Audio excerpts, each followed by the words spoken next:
7, 6, 5, 4, 3, 2, 1.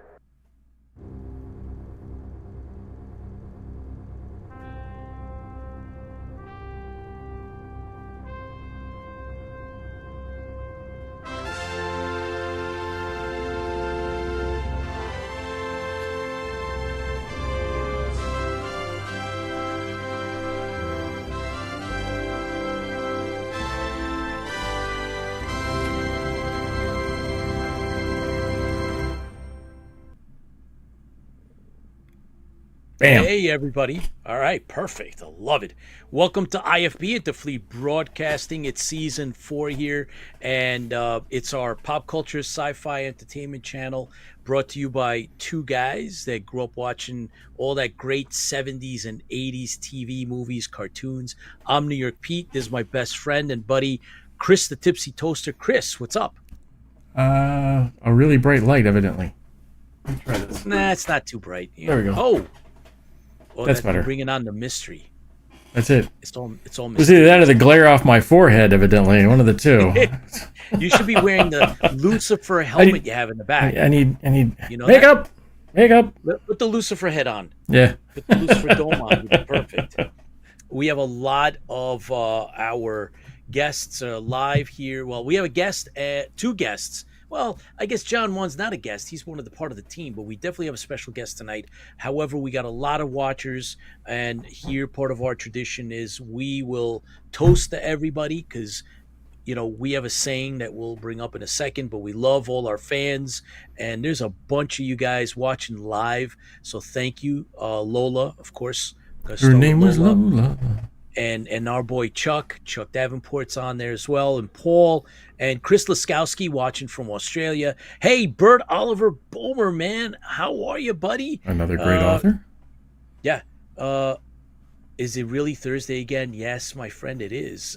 Kalpa, James McCoy, Sakthi, Mary, let's see, Dorian, award-winning sci-fi author Dorian, part of our team as well. Thank you. Mike DeBruin is on, the chief. So as you guys come on, you know, if you say something real quick, I want to be able to try to catch you. So thanks for watching, everyone. I know some of you are on YouTube, some of you are on Facebook. Thank you. Chris, we have a great guest tonight. It's an award-winning writer, artist, and creator from Taurus Comics. Kyrun Silva will be with us in a little while, and he's got some really cool stuff. There's one particular title that caught my eye. I'm going to ask him a whole bunch of things about it. He also has a podcast. We'll talk all about his background and his work. I am very, very interested in learning more. So, Chris. Well, first of all, we should say happy birthday to you. To me and to Lorette. I didn't know Lorette's birthday was today too. So both of you share the same day. So yes, thank you very much. A little warm there. That's too much audio. I can see myself peeking. Yeah, you got to take it easy, buddy. You're all over the place. But thank you for the birthday wishes, everybody. There is no better way than to share the day with all of our supporters, our village, so to speak. Yes. Right? Everybody, our community. We have a community here in IFB. It's 21,000 Share it with the fleet. Strong. And it's the fleet. We're going to share it with the fleet. And thank you, everybody. Everybody sent, a lot of people sent well wishes on social media and then some. So thank you, Lola. Thank you very much. And Dave and Rob and everybody and James, most of you, if not all of you, already sent well wishes. I really appreciate it. Thanks a lot. And it's fun to share the day with all of you guys and be here with my best friend, Chris. And I like James is he's got how many? Yes, I see that. That's a good one, James. Thank you. Yes. Evening, Pete and Chris. Evening to you, Dave. Dave, I owe you some pictures of my Starlog original warrior jacket. I got it when I was, I think, 11. Yeah, 11. I think it was 11 or 12 years old when I got it. I still have it. And I'm going to take some detailed pictures for you because you have one and you would put up some stuff. And Yeah. Yeah. So, sci fiction, Owen Cotter is watching with us, a good friend of ours that has a fantastic social media presence, has been doing this longer than we have, and is a good colleague and friend of ours on IFB. Has been a guest. We've been interviewed on his streaming podcast, and he's been on ours, and we look forward to working with him in the future. So, very cool, Owen. Thanks for stopping by, brother. Appreciate it, and thank you for the well wishes. So, Chris, we need to toast like we usually do. We need to start the show off like we normally do. There's nothing wrong with that. So, what do you got tonight, Pete? I have what is known throughout the world as the King of Beers, my favorite beer.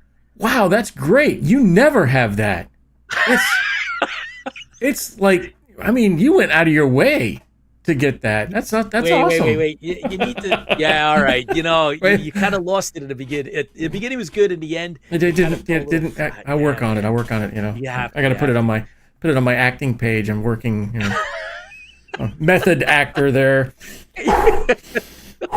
Look surprised. All right. No way. Okay. Anyways. Much better. That'll make the cut. That'll make the cut. So Mike has helped us out with buy me a coffee or buy me an ambrosia in case they want to go that. So tonight's beer is on him for I have the IPA Big Meadows, and if you don't know what Big Meadows is, it is the Shenandoah National Park beer. This is one of the they have their official beer from Shenandoah National Park. I'm sure the deer have helped ferment this thing somehow. Because it has the deer on the cover, so I don't know. It does. So yeah, it's an IPA, so it might taste a little bit like deer. Never mind. It might. You never know. It might. And tonight it says government warning: do not feed to the bears. Okay. I can do that. Yeah, that sounds good. Basic City Brewing Company, and it is a whole 5.3% alcohol, so it actually might beat your Budweiser. Yeah, it might. My Budweiser is I don't know, what is it? It's where is it? Somewhere on here. I think I have the wrong glasses on. That's what happens. What happens when you get old, there, Pete? You can't read things. Kidding.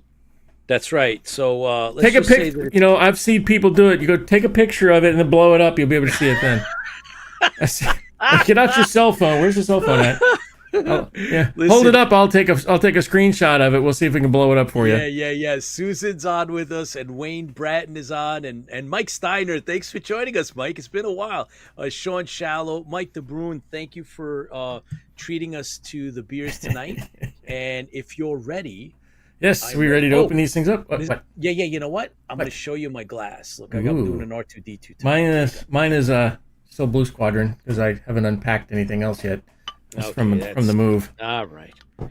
It's forgivable. Ready? Yep. Uno. 1, 2, 3. And there wasn't much air coming out of that. That's kind of scary. Yeah, I think yours is flat, man. Oh, it smells like deer. IPA. I'm pouring, man. I'm pouring. Let's see what this thing looks like. I am not going to waste any more time. I am going it's definitely straight foamy. into this. Oh, you guys are going to be proud of me. Check this out. That was a bad pour. Boom. You got a good pour? Yeah. Look at that. It's because it's dead. No. Flat. No. We can do the light test in this thing, but the easy way to say this is it's just a little cloudy. And I can do that. Oh, yours is cloudy? Cloudy. Oh, boy. Yeah, it's a little cloudy. Good luck. Good luck. What can I say? The deer had kidney infection. I mean, use a straw. Lola says use a straw, man. Yes. Paul, thank you. It's 5%. Okay, so with that said, we really appreciate everybody coming on, and you know that we love you all, and we love the fandom, and we love the people who create the fandom, and we love the people who keep zombie deer. I like that one too. We love the people who keep creating fandoms, and supporting people that do. That's what we love to do as well. So here's to you, the fans. And as we always say, fans fuel the fleet. Fans fuel the fleet. Here's to you guys. So as you jump on, I will try to recognize all of you live. Thank you, everybody, for watching later. Very refreshing. Oh, boy. There's hardly a beer taste to it. Oh, this is good. James McCoy says, IFB weather beer report. Mostly cloudy. Mostly cloudy with just a hint of barley and a lot of water. So that means you have to have another one next to you. Well, as a matter of fact, you laugh it up, but I have a backup beer. I think we had this one on the other day. Cookie. Yeah, we had this one on the other day, I think. Cookie porter. Yes. You know I like my dark beers. I think we had this one on there. Oh, I guess maybe not. This oatmeal raisin cookie porter is brewed with highly specialized malts and finished with whole cinnamon sticks. I don't think we have had this one. I guess we get to do two tonight. Not. Oh my! I thought we already drank one of these. I hope it doesn't explode. But then again, today says drink your dessert. Drink your dessert, and I love this part of it down here. 6.5. A little bit more. So you're going. Yeah, you're going. Yeah, a little bit more. All right. Well, thanks everybody for watching live and joining us here. And then also thank you to all the fans that watch us after. Sometimes we hit some really crazy numbers in the tens of thousands. So thank you very much. Lola says, try chocolate fudge brownie beer. That sounds amazing. I would love to. I would like, I think I'd get one of those. As long as it's like a porter or a stout and it's as dark as my heart, we're good to go. As dark as my Cylon oil running through my veins. Calm down, man. You get so dramatic right away. I'm only running on a couple hours sleep. Woo! Going to school and going to work doesn't work well together. Well, tell me about it, but that's beside the point. No. You go to school. You don't go to work. Well, that is true. I have other things that take up my time, which you will someday you will get to do. You'll see. Someday. One day when I can retire. Yeah. You could probably retire yesterday. I probably could. Yeah, but I love my job way too much. I don't work a day in my life. I run around with movie sets for the government and everything else, and got films, and I got guys that run around and carry all the heavy equipment. I'm good. And you're the boss. I like it. And I'm the boss. Mediocre Modeler says, if your stream is cloudy, it's time to see the med techs. That is right. Well, that's deer have got a definite problem, so. Those poor deer over there in Big Meadow. Thanks for joining us, guys. Appreciate it. But if you do get a chance to go to Big Meadow, it's beautiful. Is it now? It's beautiful. Right. Take your word for it. Yeah. All right, cool. Hey, let's. I think we have John01 waiting for us. He put together I don't know. some really cool, background information for us to go over. And James Flagler, thanks for joining us live on IFB Interfleet Broadcasting.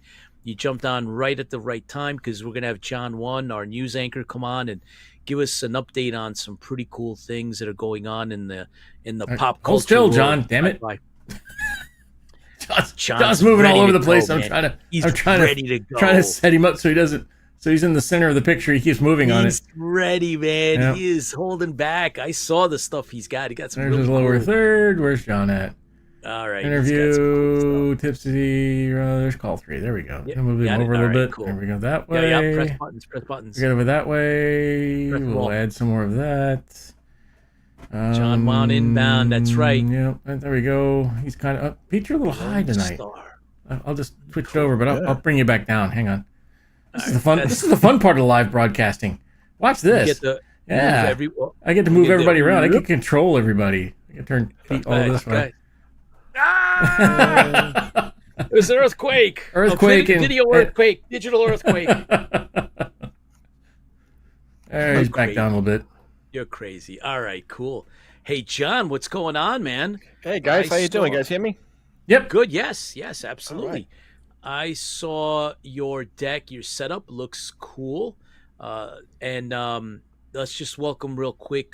Brian Beloff has joined us live. You jumped on right at the right time. Our news anchor, John01, is going to bring us up to speed with some of the cool things that are out there currently. Hey, Brian Beloff, how's it going? So John, when you finished, I want to talk to you about some of the picks. I want to know what you're going to zero in on. So whenever I guess Tipsy, whenever you're ready. I'm ready. Let's go. Set? I'm born ready. We're always ready. Start tonight. Are we ready yet? You guys ready to go now? Is it now? Is it? You're ready now? Is it now? Now or now? Later. Now. Okay, now. Okay, gotcha. Ready? All right.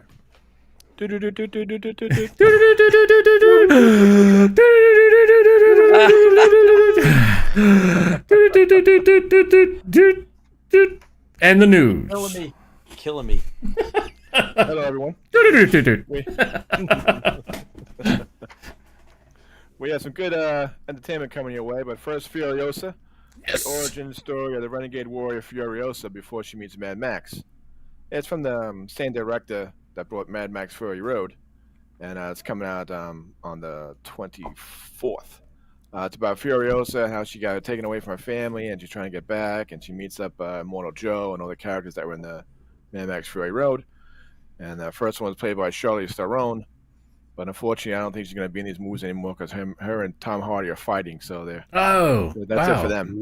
another star feud. So there goes that. But it looks pretty good. The Cinemax is going to be good. The cinematography, the same director, is going to be great, and the music is going to be awesome. So I just want to make sure there's Joe is in there. Yes, he's in there. A younger Immortal Joe. Yep, Mortal Joe. He's going to be in there too. I have a shirt with him on the back. It's a great shirt. Him and the guy from Bullet City. He's in there too. So it should be pretty good. It's coming out in theaters on May 24th. And then we have some upcoming movies and shows. Nicolas Cage has signed on to reprise his role as Spider-Man Noir in a new live-action MGM Plus and Amazon Prime Video series. Cage voiced Spider-Man Noir in 2018's Spider-Man Into the Spider-Verse. I'm looking forward to this series. This should be pretty good. For some reason, I'm thinking about the old 70s Spider-Man. Remember that show? Going there with Hulk, and you're like, oh, boy, hope not. I hope it's going to be some good graphics. But it's going to be a live action, so all right. Why not? Give everyone a chance, so it should be pretty cool. And we'll keep an update on this series. Amazon is also on a roll. Sources say Amazon is creating a Tomb Raider TV series for Prime Video. It's not certain who will play Lara Croft. Who do you guys think would be a good Croft? Oh boy, I don't know.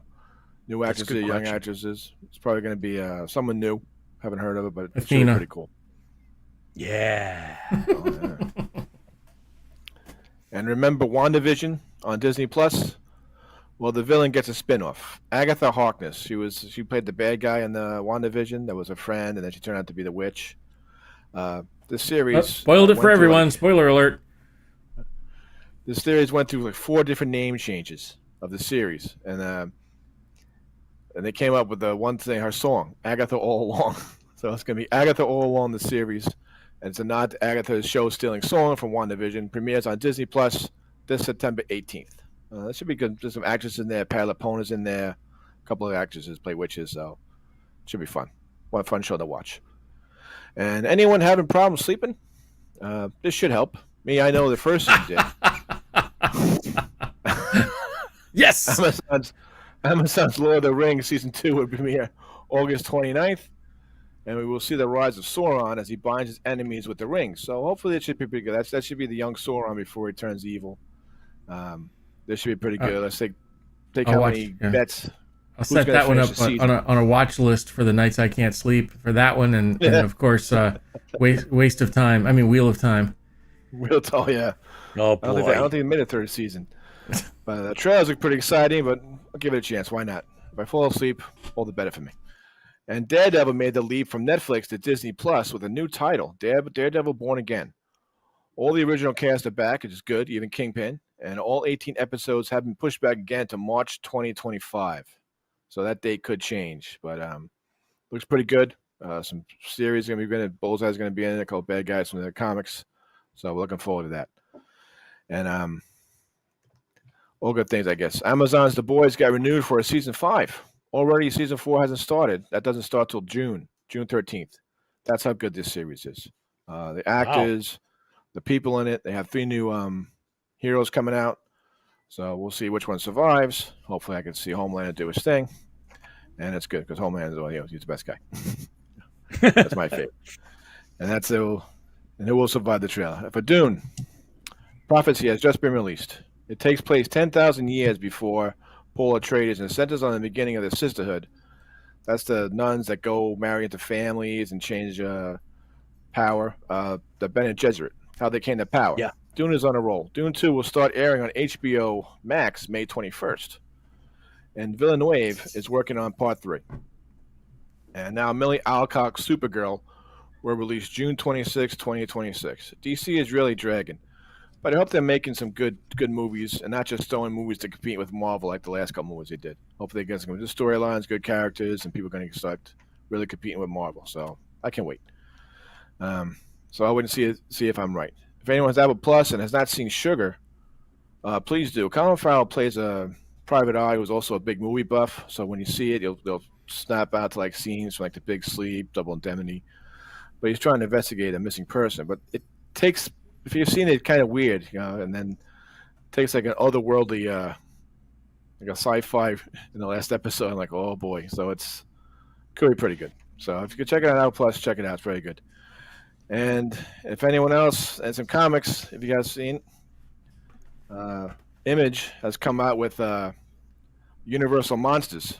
So this is the second one. First one was Dracula. This one is the creature from the Black Lagoon. So they're trying to bring back the Universal Monsters again. There's comics, there's characters out there. There's like Boris Karloff, the Mummy. I was tempted to buy him. I'll probably go back tomorrow and buy him. But they're making a big pitch for the Universal Monsters. So if you see a comic book series, pick it up. It's from Image. And in honor of Planet of the Apes. Yes. April. What? Planet of the Apes version of the JLA. Oh my gosh. Yeah. That's a definite Pete. It's pretty cool. Oh, yeah. So I think I saw that today, so you got to check it out. Oh my gosh. Oh, cool. And As long as they don't do Wonder Twins. I think the Wonder Twin is right here. One of them in here is that him right there? Oh my gosh. Oh Gleek. no, that's Gleek. Yeah. Gleek. Oh. That's Chris's favorite, man. Hey, Tipsy, that's He's one of in your there, favorite too. characters. That's at least better than Jar Jar. I mean, No, it's your favorite character is the same. And you can do a lot more than a bucket of water. that's it. And if you guys haven't heard, Hulu's Shogun has been renewed for a second and third season. I think the first season was great. They wrapped everything up completely. No questions asked, no cliffhangers. But Hulu's Shogun was 10 times better in ratings than Sons of Anarchy and The Americans. So, of course, they're going to make a season 2. So, who knows? Yeah. It was a good series. I'm glad they're making the series 2. And that's it for me. Outstanding. So, John, did you see Dune 2? Yes, I did. And? I thought it was pretty good. The cinematography was good. The acting was good. The fight scenes were great for the Conans. I enjoyed that. Christopher Walken could have been a little better as the Emperor. I mean, he just just stands there and that's it. Where's Baz at? Baz has got to be, I'm sure, somewhere in here. Oh, Baz is on. Baz is going to be bad mouth, and he's going to send a van over to talk to people inside to talk to you.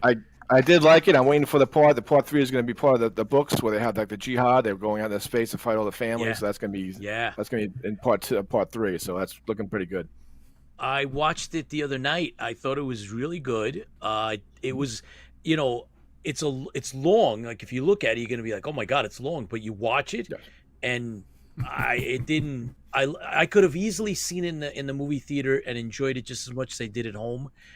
So I don't know. I liked it. It was pretty good. The acting was good.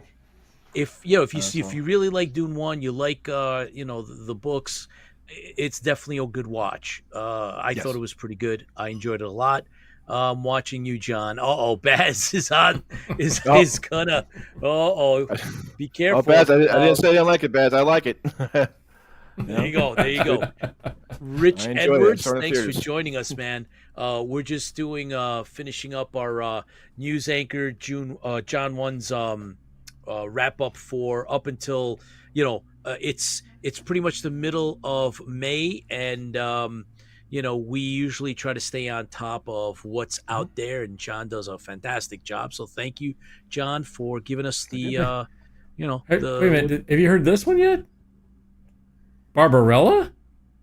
Yes. Really? Yes, I heard something about it. Yep. Yeah. Yeah.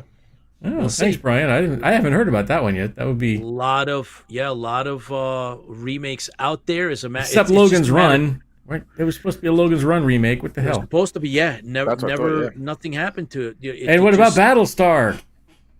Yeah, that died on the vine as well, man. I don't know. Rich, let's see. Rich called you out. Thank you for watching Time us Bandit live. series. And Time Bandit. Krull. Yes, Time Bandit. We need a new Yeah. Krull. Krull. There's a Time for Bandit sure. series on Apple they're working on. Yeah. Yeah.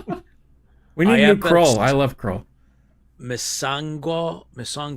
I think I yeah. pronounced that horribly, but thank you for joining us live on IFB Interfleet Broadcasting.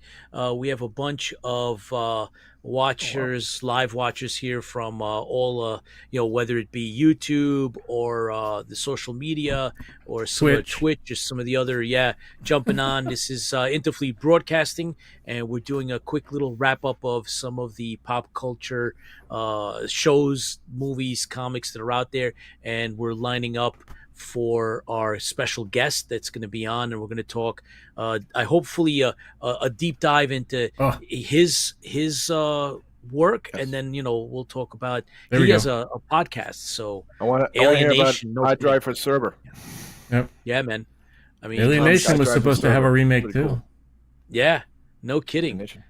Charles, thanks for watching. I don't know. Some people listen, guys. One thing is that Hollywood likes to bank on a sure bet, and if something was good in the past, there's usually such a long gap between those that watched it back then to doing the remake. And you got to admit, Chris, Fall Guy. I was about to say Fall Guy is there you go. Is one of the very. I mean, it's not quite the same as the old Fall Guy, kind of like with they did with Battlestar, but it's one of those shows I would go back to the theater and watch again. I loved it. I loved every minute of it. That's a successful. It's not a reimagining. They kind of brought it back with, I think, a really strong anchor in what was the storyline, what it was about or what it was supposed to be about, and they just kind of updated it a little bit. To the best of my knowledge. I mean, I've been trying to follow it a little bit through everybody else. Tipsy, you really liked it. So that's kind of the formula, guys, right? If there's things that are out there, but there's something to be said for original, quote, original material. Oh, and yeah, definitely. Yeah. I mean, if you can't remake something, make something new, but something new. I will tell you this, that what's out there right now, in terms of production, the word on the street, guys, is that sci-fi and superheroes are on the out, and everything's. I've heard that. Yeah. Yep. The needle is kind of going towards horror, the horror genre. So let's see how. John, you were talking about the monster from the Black Lagoon and some of the original, famous monsters. Let's see what kind of life that has. We know that, for example, Stokerverse and Chris McCauley and Dacre Stoker, their world that goes back directly to the original Dracula is come. It's going to happen. It's happening, right? There's RPGs and there's video games and there's all kinds of things going on. So that's at the forefront of where I think everything's going to turn for a while. So let's keep online magazines. The comic of horror, it's all going horror. So it's like, wow. It is. I mean, you can go through absolutely horror to H.P. Lovecraft to cosmic horror, and it's just more. Give me one more. I'm going to explain why I spent my it is. It's happening. Mediocre modeler Krull. He says Krull was great until the ending. The best part about the ending was the glaive. I remember seeing that in the movies. I really like Krull. Sven, thanks for watching. Phyllis, thank you for tuning in. We're about to introduce our special guest for the night for this episode of IFB Interfleet Broadcasting. John, thank you very, very much Awesome, for Joe. entertaining Thanks, us. guys. Yeah, Thank you. and so we'll see you again soon. Pete can say it. John, Pete will say this bud's for you, but yes, it's fans fuel the I'll fleet. say this is for you, bud. Keep the faith. Keep the faith, guys. And John, you just confirmed that you will be with me out at the one-day convention, the special con in Long Island, New York, that Chris Fian and the Empire City Garrison are. What's the date on that one again? We said that is, I believe. Hold on, let me check 18th, before we give out. It's in July, Yeah. and we have a table. We're going to be there. We were invited by Mr. Chris Fian, the commander of the ECG, and it's on the 20th, Saturday, in Long Island, and we will be broadcasting. We will be donating. We have some, the charity of the day. We will be donating all proceeds of what our raffle. We're going to be raffling off an original Star Wars collectible, and everything that we get goes to the supporting the charity. We're going to be doing interviews as we usually do. So, John, thanks for coming out that day. I'm hoping that I can twist some arms and get some others to come out with us. Chris, you might be able to come up. We'll see, right? Yep, we'll see. And yeah. So stay tuned, guys. We're going to support, Chris Fian, commander of the Empire City Garrison of the 501, was kind enough to invite. And so we took him up on it. We're going to go out there and support and help out. So, awesome. John, right. So let's keep up the good work, John. Thank you very much. Thank you. And Thanks, we'll guys. see you again. Yep. All right. All right. Thank you. Later. Take care, Okay, John. guys. Have a good night. Bye-bye. All right. So let's talk about our guest, man. Right. I just wanted to, we were mentioning Gary Graham. He passed not too long ago. Yes. So Gary Hickman brought it up, and Yep. and on we've actually had the privilege of talking with him about the remake of the Alienation, and he's like, he'd be all for it if it came about, but right. So, yep. Anyhow, I figured I saw Gary put that up, so I figured get with that. So, but okay, he was a great guy. Baz dropped in and is gonna be dropping out. He's like, it's Friday morning. I'll see you again yesterday.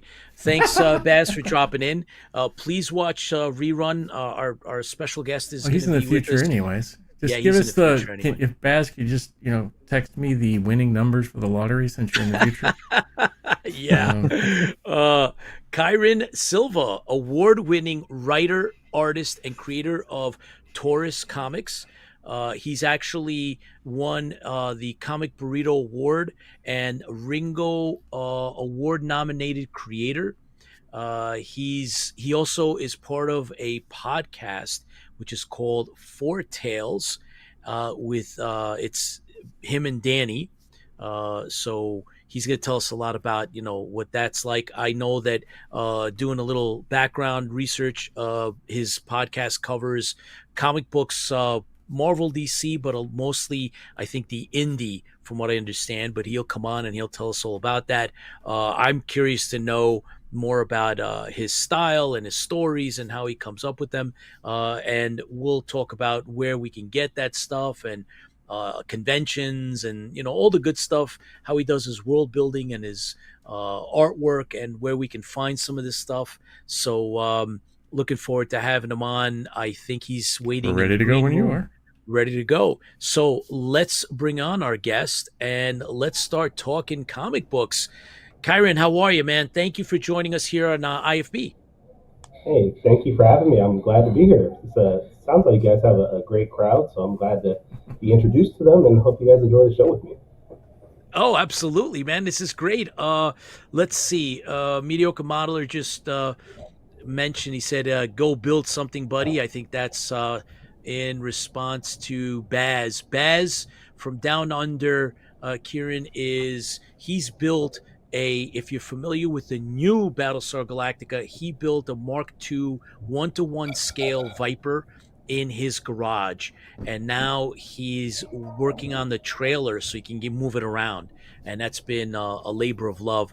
And he's a great supporter here of ours, and mediocre modeler as well as a tremendous prop maker, part of our team. He's made stuff for some of our projects, our films. So if you haven't had the pleasure of watching some of his stuff, if you get a chance, you might even want him come on to your podcast and talk about what he does and or comic books, etc. So how do you become an award winner in the medium that you're in? I mean, what is it that you've been doing to get these awards and recognition and accolades? Tell us about yourself and your work. Well, I mean, I've been making comics for the past 11 years, mostly on my own, producing my own books. But as far as becoming an award winner or being nominated, honestly, that goes more towards the team I'm with than myself. The awards I've won and the awards I've been nominated for were for the group that I was with. We did a bunch of anthologies where I did some artwork on and I did some writing on, and it helps in the comic industry that if you have a good team, whether it's your writer, your artist, your editor, your letterer, your colorist, all these things put together, the stronger your team is, just like any other football or sports technology, the stronger your team is, the better your production is going to be. But I didn't think I would actually do this much as a comic creator when I started off 11 years ago. I was just starting off as just for fun. I did it for myself as a hobby. I was always an artist. I was always loved drawing. And then one day my wife was like, why don't you just make your own comic? Like, I think she just wanted me to just say, do something with my artwork. And in my head, I didn't know like how you would make a comic. Like, I knew the steps. I knew you have to write a script. I knew you have to turn that script into artwork. But the idea from taking that artwork to a printed book was just unusual to me. And then I said, all right, I'm going to do it. And I just literally, I Googled, how do you print a comic? And I found a bunch of online websites that allowed you to print your comics. And from there, I was like, okay, this is what I wanted to do. This is what I'm going to do. And I just couldn't stop. I started producing my own books for fun, and people started saying, hey, I liked your stories. I like your ideas. Where can I get more? And I was like, okay, maybe this is something I can turn into a career. And I was lucky enough to do that about 5 years ago. At this point, I quit my job. I was working at Progressive Insurance. It was good pay, but it wasn't what I wanted to do. It wasn't what I was passionate about. It was just paying the bills. And I was lucky enough that I could take the opportunity, take the chance to jump into comics full time, and I did it. And it's been a whirlwind of highs and lows ever since. Produced my own work, working with industry leaders, and like you said, I started my own podcast. To more than anything, our podcast is to introduce people to new comic books, something that you may not be able to pick up on, a comic book store, but you can find online. If you know the person's website, you can just order through them directly. And that's our goal, is to teach people how to make a comic and introduce them to new creators that maybe they've never heard of, and hopefully it'll inspire somebody else to make their own comic someday. Wow, that's pretty cool. And your podcast has been on for a few years. You've been doing this how long? 3, 4, 5 years? We started in 2021, so we just finished our 3rd season, going into our 4th season now. Honestly, when I started it, I didn't think we'd be able to get past year 1, because I did not think we'd have as much content as we did. I didn't think we'd get as many people as we have wanting to be on our show, but it's grown every year. We've gotten people who've worked at Marvel, we've gotten people who've worked at DC, and we've gotten people who have created their own book out of their garage.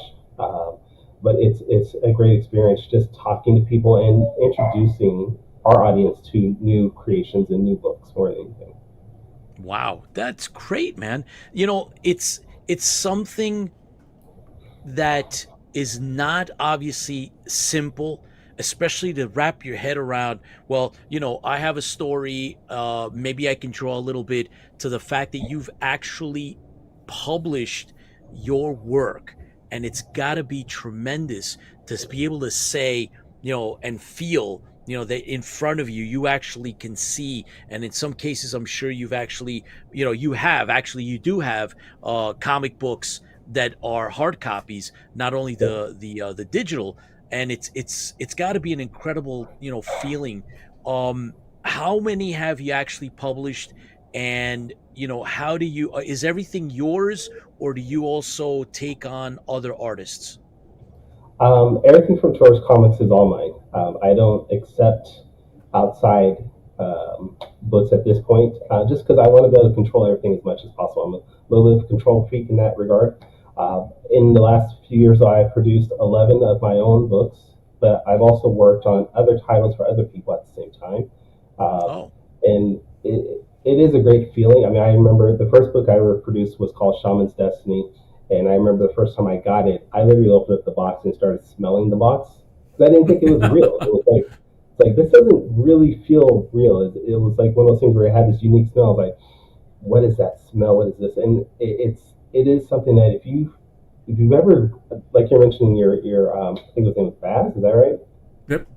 First, I'm pretty sure the same thing Bass has gone through when he or she created their first model, is that there's this idea that this was something that was originally in my head, and now it's in my hand, and that is a unique feeling that outside of having my kids, I've never been able to reproduce.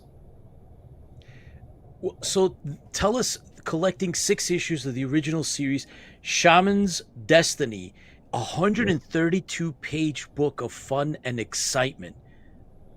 Clue us in. Tell us about this a little bit. Tell our fans what this is all about. So Shaman's Destiny, like I mentioned, was the first book I created. It's an action supernatural series. So if you're liking Buffy the Vampire Slayer, if you're liking supernatural, things like that this is right up your alley. It involves the main character name there. His name is Malik. He's a shaman, but in my universe, shamans are the supernatural protectors. They are Doctor Strange or Dr. Fate, if you know DC characters. They just protect the human world from supernatural threats. But our character here, Malik, he's a fairly newbie of a shaman. So he doesn't know how to use his powers fully. He doesn't know what's going on.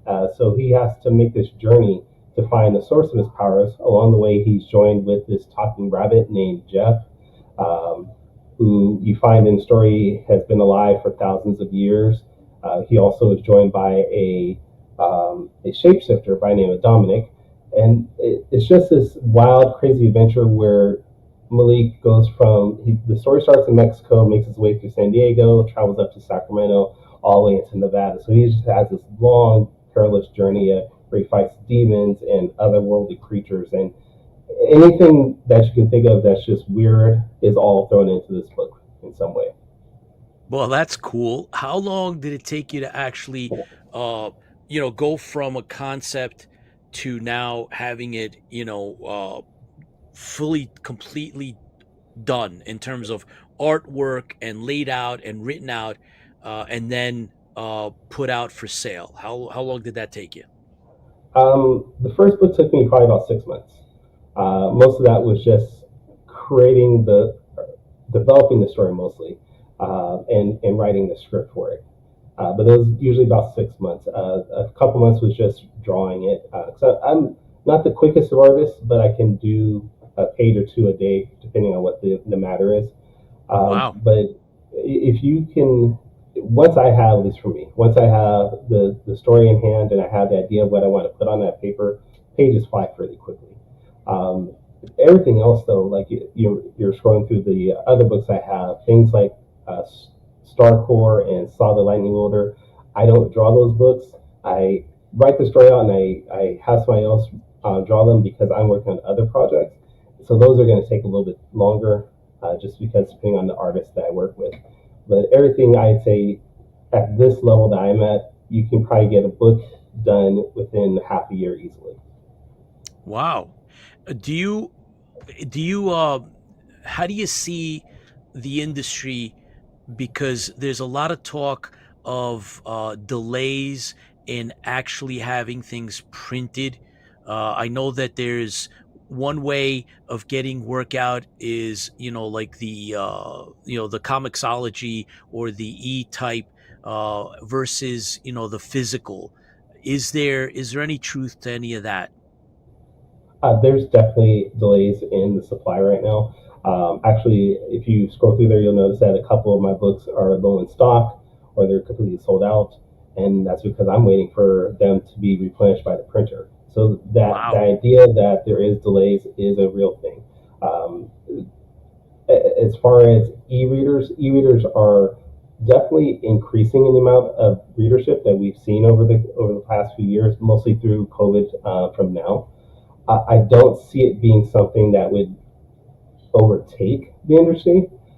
Comics are a unique individual where if you're a comic reader, you like having that book in your hand.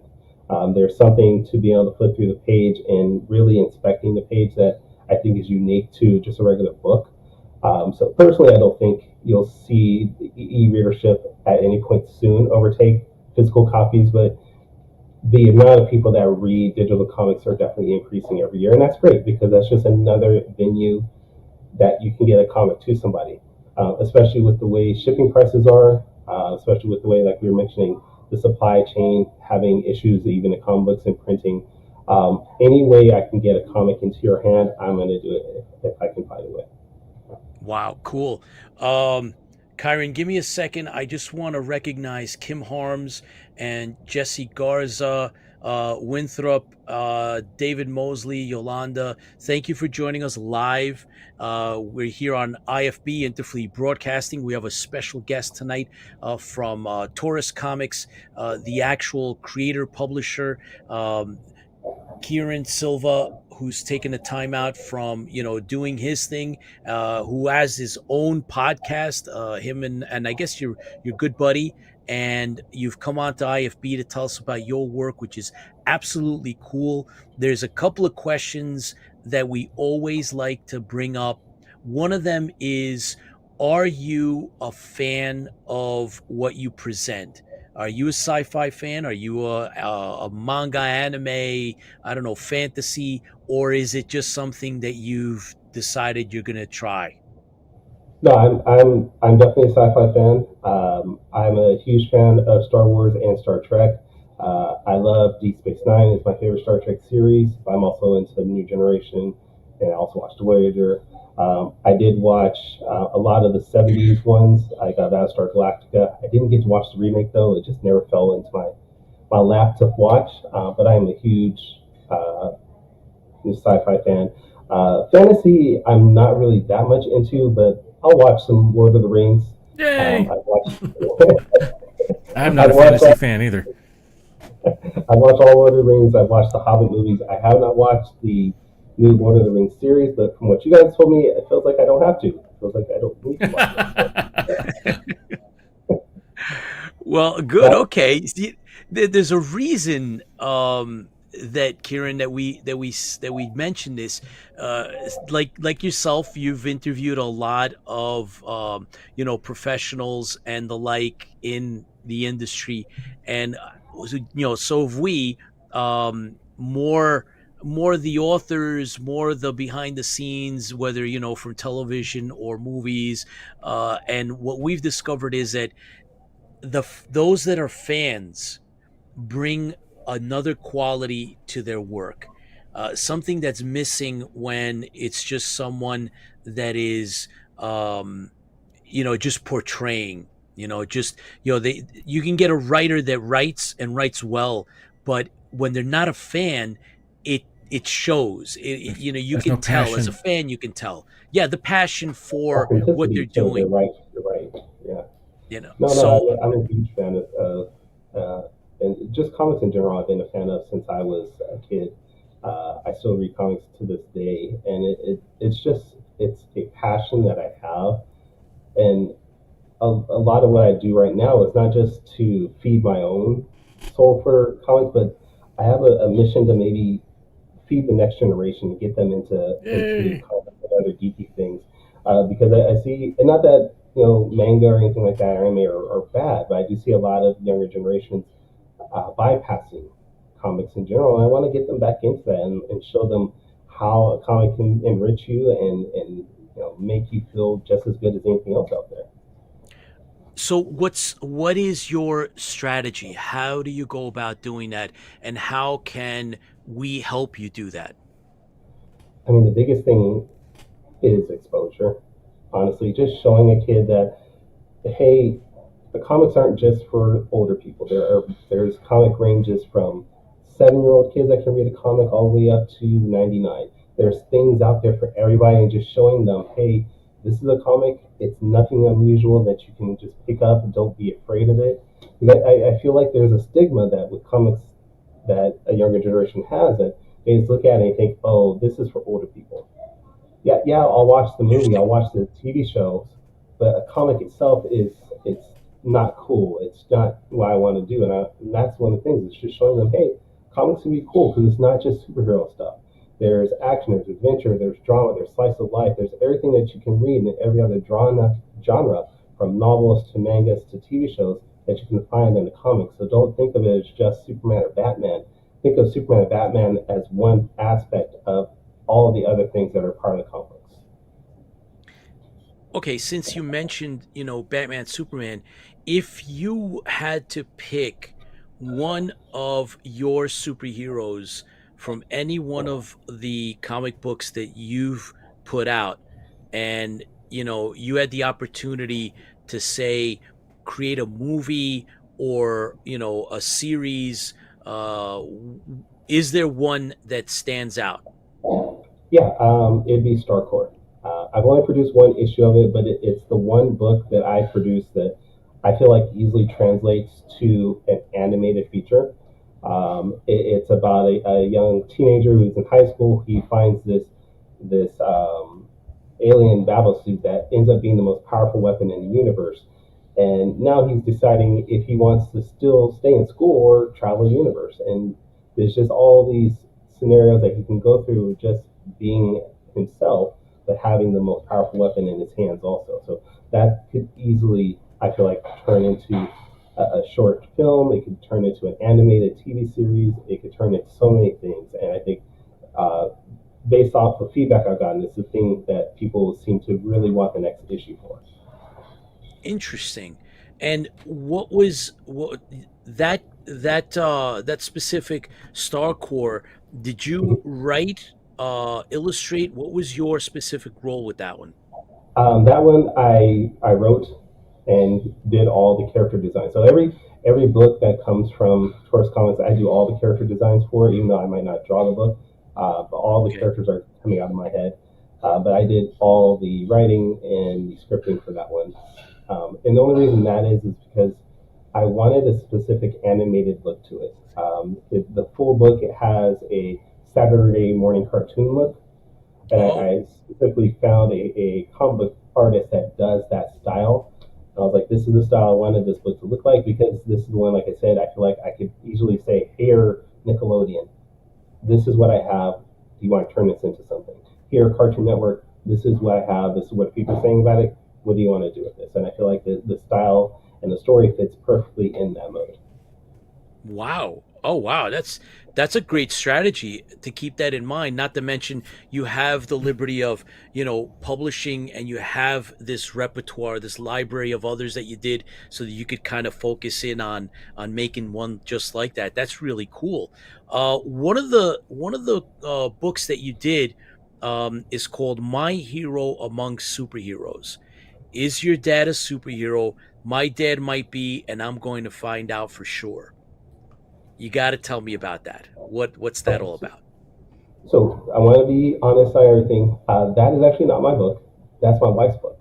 Oh Um, wow. Really? yeah, yeah. It ended up being a Father's Day present for me, and she wrote the story. It is a semi take or autobiography of me. If you look at the guy, he sort of does look like me.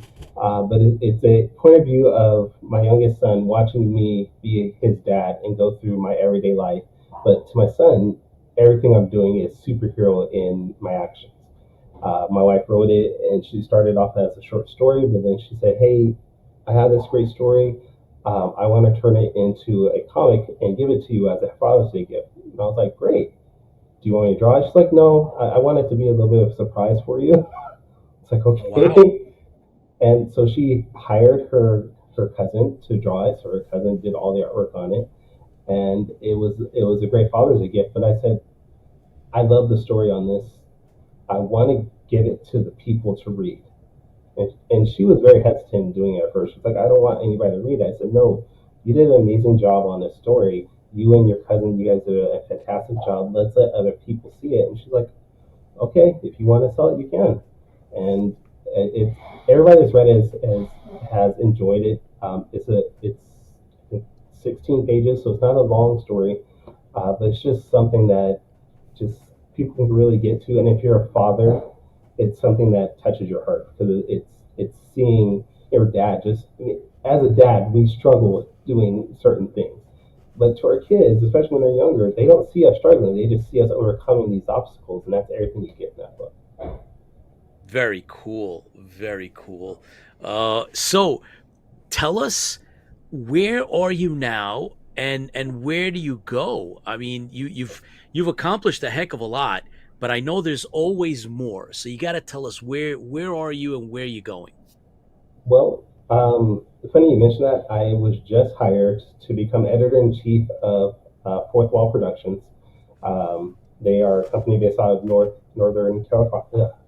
Carolina, and they produce books called Ace Blade, Lumberjacks, King Supreme. And they needed help just restructuring their business. So they reached out to me and said, hey, can you help us? And I said, sure. So I'm starting this month. I'm now their editor-in-chief. But at the same time, I'm also working on other books for other people. Like we just finished issue 2 of a book called I Drive for Server, which is a supernatural horror type book about a guy named Jim who drives for a company called Server. To him, he thinks it's like Lyft or Uber, but he ends up finding out that all his passengers are supernatural creatures. So we have the Slender Man in there, we have zombies, we have ogres. So he does all these great things, and he drives these people around, and he leads them all these adventures. It's if you're into hilariousness but also creepiness at the same time, that's the book you want to look at. But we just finished issue 2, and the writer just gave me the script for issue 3, so I'm going to be focusing on that. So I'm pretty busy between that and being editor-in-chief. So I'm hoping I can get to my own stuff soon, but money helps pay bills. So I'm going to find stuff I can keep creating with. Well, look, it's a great thing when you can actually combine your love with, a profession that is actually going to help pay the bills. You're keeping it in that world, right? You're still in the comic book world, the publishing, the writing, the art. So that says a lot in and of itself. So that is very cool. Carol, Michael Riley Jr., Travis, and Scott, thanks for dropping in. We watching us live. It's Interfleet Broadcasting.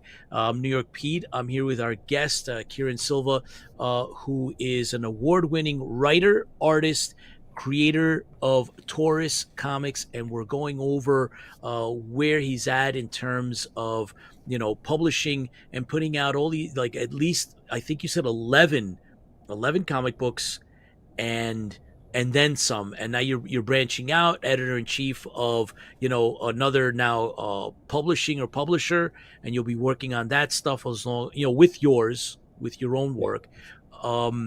Now we can get these things online, but a lot of the fans, they also like meeting the artists. They like meeting the writers. I know you must do conventions. I do conventions. I'm in California, so there are a plethora of comic conventions in the area. Especially if you're in Northern California area, I do most of the conventions in that region. There's SacCon, there's Lodi Comic Con, Stockton Con. So if you're in that region, the 209 to 916 area, you know what I'm talking about. You'll see me at any of those conventions. But I've also done events in Nevada. I've done events in Los Angeles and San Diego. So I try to travel as much as possible. It's hard to get on the East Coast just because flying's expensive from California to the East Coast. I don't know if any of you guys looked into the tickets on that, but that's expensive on a one-way ticket, and to get round trips is even double that. So I'm hoping someday I can get out there and do some of the conventions like C2E2 and New York Comic Con But for right now, it's mostly the West Coast I'll be sticking at. Are you planning to do the LA Comic Con this year? Was not able to get into LA Comic Con this year, unfortunately. Oh, really? Yeah. Man, And I'm looking to that's my go. fault more than anything. Okay. I was hoping, I was setting you up for, I'd run into you and do an interview, but then we'll table that till the next one when one of us or both of us get out to the West Coast. But we once in a while do get out there, and I'm planning to hit LA Comic Con. But all right, I'm sure there'll be another opportunity. If not, you come out to the East Coast as you build bigger and greater and better. But on your website, I mean, your material is available. Is there a way to get autographed copies from you? Yeah, anything you buy through the website, if it's a physical copy, I will personally sign it and ship it to you. Sometimes I actually, because in today's age, content is everything. If you're doing social media, so I'll even maybe do like a live stream of me packing up your books and signing them, so you can get like you'll be able to see your book getting its way out to you. But I sign everything personally. And try to make it as personable as possible. And sometimes I'll throw in some extra things, maybe a couple stickers, maybe a bookmark, just as a thank you for supporting me. That is very, very cool. Let's see, Rod and John and Pete. Jim Park says, didn't really discover comics until I was in my 40s, and now count Garth Ennis as one of my favorite authors. Thank you guys for joining us live. John01 has got a question. How did you come up with iDrive for Cerber? How do I get a copy? To get a copy, you have to go to Instinct Comics. That's actually the creator that is doing that book. I'm just an artist on it. But the writer found the book off of a short story through Reddit. He actually found the short story on Reddit and said he liked the idea, and he reached out to the original short story creator and said, "Hey, can I turn this into a comic?" And they agreed. They created a contract to allow the publishing rights for us to do it, and he wrote out the person that's writing. His name is Sean Barbour. He's the man behind Instinct Comics. He wrote out the first 2 issues, and he said, "Kyrun, I want you to be my artist on this," because we worked with each other in the past and other things. And I was like, "I'm down." So we've been doing that for the past 2 years, and it's a blast. And it's the weirdest book I've ever worked on, and probably the most fun book I've worked on in a long time. At the same time, that's cool. That says a lot. Well, Barbara, thank you for joining us. I'm New York Pete here on Interfleet Broadcasting, and we have a special guest tonight, an award-winning writer, artist, and creator of Taurus Comics. We're going through a lot of the background, getting to know what it's like to, work in the industry from more or less, I would say, Kyrun, you'll correct me if I'm wrong, but more of like the indie side of the house when it comes to the comic book world. Yeah, definitely. I've been an event creator. I have not had the chance to work with anything as far as Marvel or DC, but I am very good friends with people who are working with Marvel and DC or have worked with them in the past. So a lot of what I do is not too different than what they're doing as far as publishing, things like that. The biggest thing is just with Marvel and DC, they have their own distribution system. So like you're mentioning, getting autographs on a comic, you can't get the artist or writer to autograph your comic. Whereas for me, I can do that pretty easily because everything's in my garage and I can ship it out myself. But the steps and everything I'm doing is the exact same thing they're doing as far as producing and creating that comic. So you know what, Kyrun, I got to ask you one thing, since you did mention that you do the shipping. I know that a lot of our world, the comic book, the sci-fi, collectible world is really dealing with the high cost of shipping. It's starting to get a little dicey with that, in terms of the costs. They seem to be getting higher. Europe is off the charts. How are you looking at that? It's something I struggle with as an independent creator, especially when we're talking about shipping things internationally. When I first started, I was able to ship a book out to Europe or Australia for maybe about $20 or so. Now I'm looking at close to $40, $50. So that definitely hurts me as an independent creator, because now, whereas I might have somebody that's willing to pay $20 to get a book shipped to them, they might not want to pay that extra $40 now for a $5, $6, $7 book. So it's hitting us as independent creators very hard. And there's nothing really that we can do, because a lot of the shipping companies, even though there's competition, their rates are almost the same. It's not really a difference between UPS, FedEx, and even the Postal Service, because once it's internationally, I think there's only a couple places that actually are shipping. Like, it's a third-party system at that point, so the rates start to be almost the same, and it definitely is something that we think about as creators and we worry about, because the United States is a huge country, we know that, but there's a whole world out there of people that we want to read our books, and if they're not willing to pay the shipping costs, then we have to think of other ways. Like we were talking about the e-readers. E-readers, I feel like, are becoming huge because of shipping costs, because the idea that you don't want to pay that extra money for a $10 book, but I can pay $5, $6, $7 to Amazon and read that same book on my tablet. So that's why I feel like e-readers are increasing, because the shipping costs are increasing. Wow, that's interesting. So, Kyrun, tell me a little bit about, you must, somewhere along the line, you must have contemplated writing a novel. I can't believe that you don't have a novel in you. I don't, honestly. And Wow, I've been really? asked that before. More because I love comics so much. I love the medium of comics so much that the idea of writing a novel just has no interest to me, just because I like the visual aspects of a comic so much more than I do the full novel. But you're right. There are people out there that want to turn their book into a full novel, but I like seeing my characters in full color moving around the page. I like seeing them visually just striking their poses and doing things. That aspect I just can't get in a novel form. I can't enjoy it as much. Interesting. I find that fascinating, and thank you for being honest about that, because that's really, really cool. So you told us a little bit about, your background and some of your favorite shows and movies. What are you watching now? What are you reading now that you find is inspiring you? I am watching the X-Men 97 series that just finished yesterday. That has been glorious to watch. Just every episode has taken the bar even higher and higher. Wow. Yeah, I was very heavily into Walking Dead for a long time. I'm trying to think of what else there is out there that I'm watching right now. I just recently got into Vox Machina. Okay.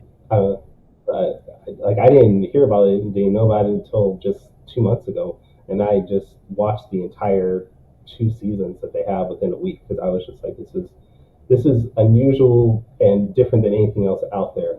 So that's what I'm really into. I'm really into the unusual, the weird, the quirky things. That interests me more than just the cookie cutter stuff that sometimes you see on TV. All right. Well, let me ask you this: have you watched Fallout?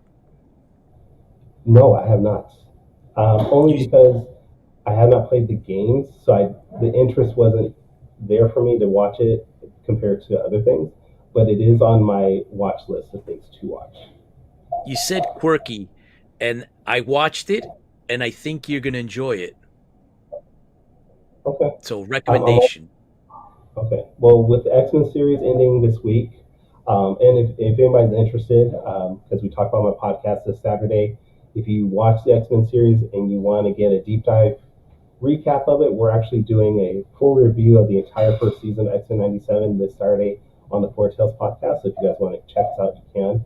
But after this week, I'll go back and watch Fallout, because it is on my watch list. I've heard great things about it, and I definitely want to check it out. I have a suspicion that you're going to enjoy it, and hopefully at some point in the future you will come back and we can, catch up and see if you did enjoy it. I just want to shout out to John and Linda and Gary for watching us live here on IFB. Interfleet Broadcasting. We're here with our guest, who is an award-winning writer, artist, and creator of Taurus Comics. It's his own label, and he also has a podcast, Kyrun Silva. Thank you for taking the time out and sharing, your background, your stories, your passion.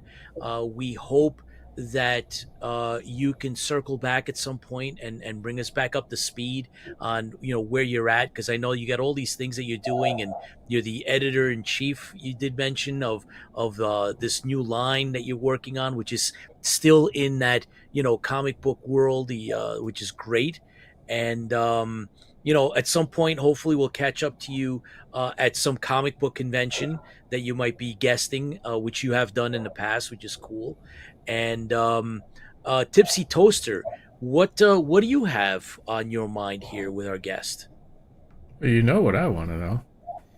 Well, ask him. I was like audiobooks and audio things, so it's hard to do an audiobook without a novel, but... Well, that's why I asked about the novel, man, because Yeah. I knew that, that's one of our things, Kyrun, is Tipsy Toaster is a huge fan, bar none, of audiobooks. So that's why I set you up with the novel, because if you would have said novel, then he would have been like, well, when's the audiobook coming out? But look, you got the comic books, man. And we put up your website. Give us the website again, so that if anybody wants to pick one of these up, please let them know where they can buy these. The website is tauruscomics.com, and you can buy it through my website. I will ship it personally to you. I will autograph anything you order. All my books are available. There are variant covers available, so if you like maybe different styles of the covers, you can definitely check it out. But yeah, it's tauruscomics.com. There's also things like posters that you can buy on there. There's stickers, just anything you want.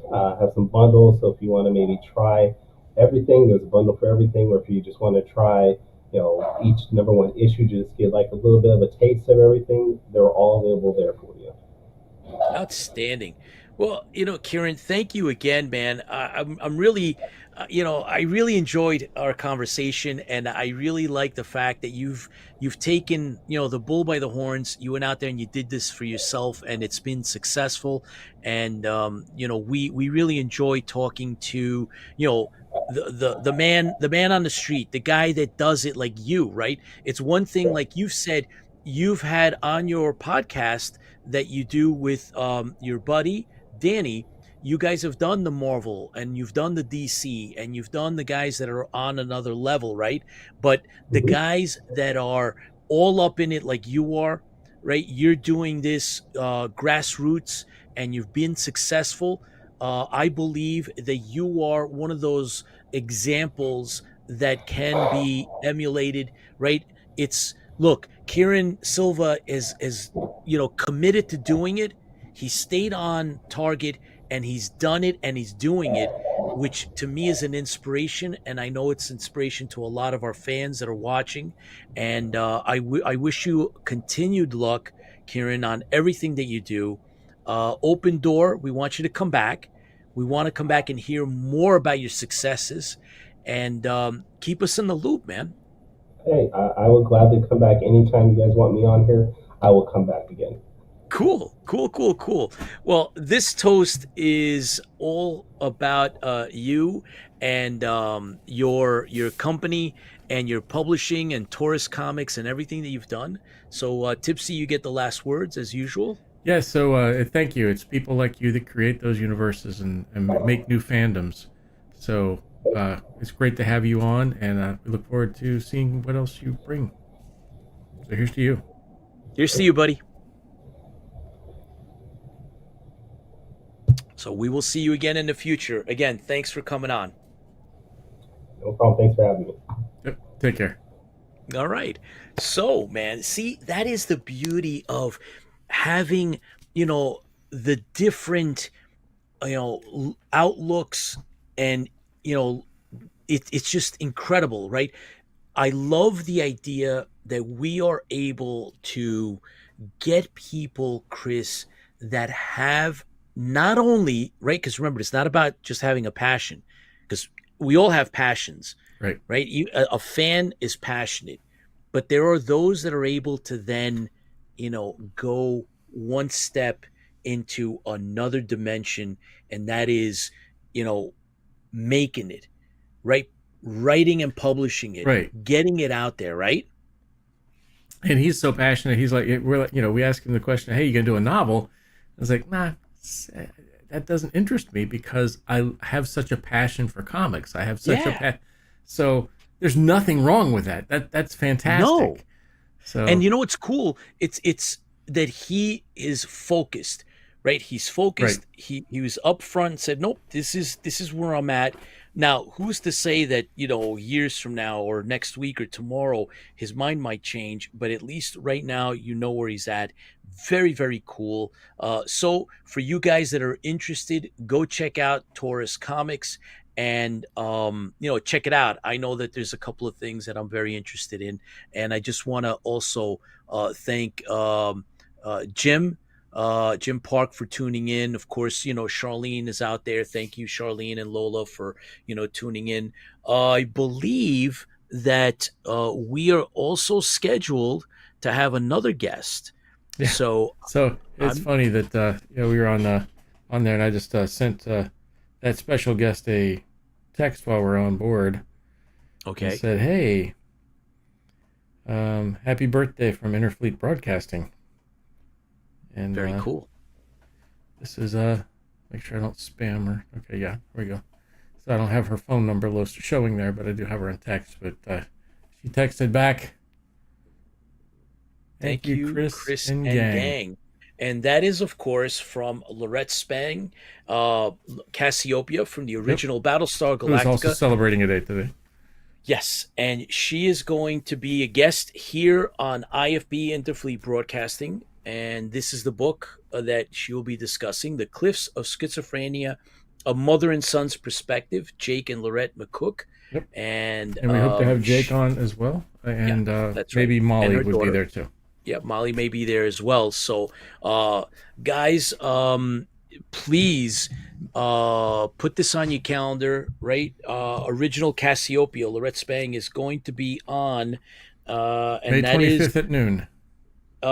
Is it at noon? Wait a minute, I'm sorry, 3 Eastern. No, it's 3 noon their Eastern. time. 3 noon Eastern. Pacific time. Right. Yeah, so Pacific time is noon, but it's 3 p.m. Eastern. Lorette Spang McCook will be on to talk about her book, and that would be her and her son's book. Yes, her and her son. They co-wrote the book, and then we will hopefully have her back. Right. As part of this was that we've tried to then get her to then follow up with a follow-up interview to talk about Battlestar. So we're going to be talking about her book specific, and then at a later date, she's been open to coming back and then reminisce a little bit about Battlestar, and then hopefully get an update about Jack, and right. He's doing a lot better, and so we're looking forward to that.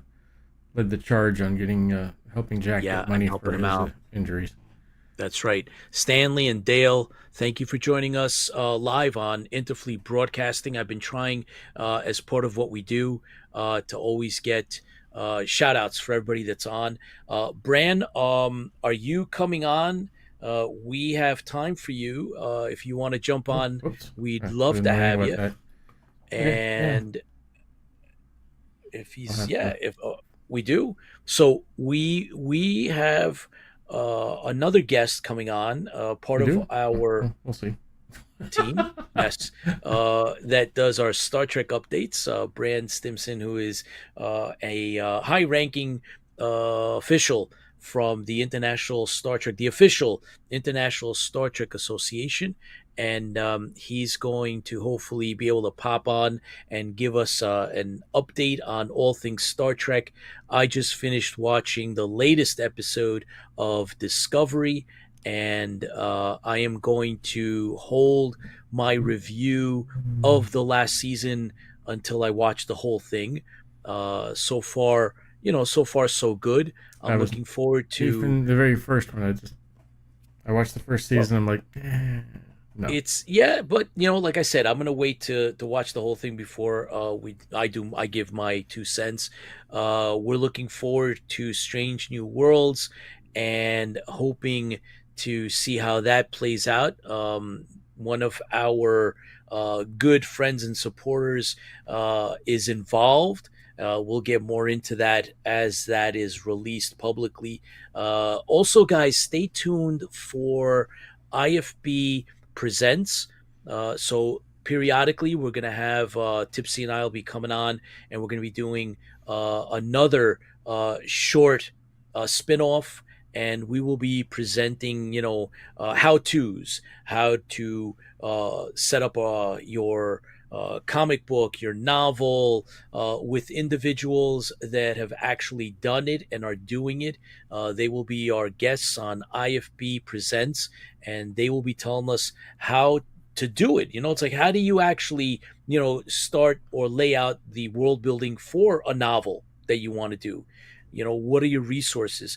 You have an idea for a franchise. You have an original intellectual property that you would like to build into something. How does that get done? Well, we're going to have somebody that has actually done it successfully, and they're going to come on and give us. These will be, half-hour specials that we'll be putting out. We told Golden Fleece we want them to come back and walk through their process on how to put a book together for them. For them as a publishing house. So that is the nature of.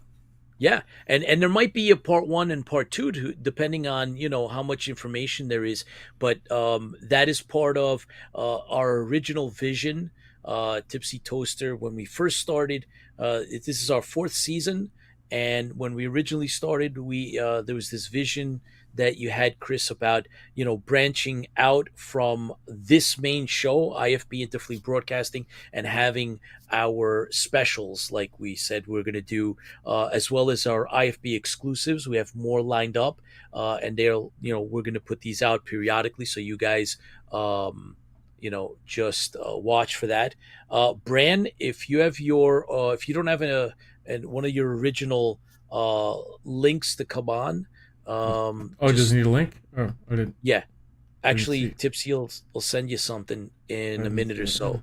Yeah. So we're gonna, we're working on getting our Star Trek update. We haven't had one in a bit, and there is plenty to talk about. As a matter of fact, there was something that we put up on IFB that we found. Supposedly William Shatner is willing to allow AI, artificial intelligence, to use his image as a younger Kirk to come back and do a cameo on one of the movies or shows or something. I'm not sure what, but there's plenty of Star Trek going on. I hope you guys watch or look at our Facebook page on social media. You'll notice that we put up what we find out there floating around that's interesting in terms of pop culture and sci-fi. And I found a couple of interesting articles. The one that I found that is even more interesting than any of the other ones that came up today, as a matter of fact, was the one relating to a Stargate show that is my favorite in the franchise, and that is Stargate Universe. And it talks about, Chris, what would have been a season 3, but what I found more interesting is that the fans out there, many of them said that Stargate Universe was a darker, more character-focused approach to storytelling, which is one of the main reasons that I found it to be one of my favorites of that particular franchise. But more importantly, so I'm reading from the article itself, This shift was clearly influenced by the critically acclaimed Battlestar Galactica and to some extent by Star Trek Voyager, earning it the nickname Battlestar Gate Voyager among some viewers. We have Bran. So, I don't know if his audio is right. working. Give me an audio check. all right, cool. But I saw that. I was like, what? That is pretty cool. I don't know. I don't know. I never seen that before. I thought it was very, very cool. I know some of you have actually read the article.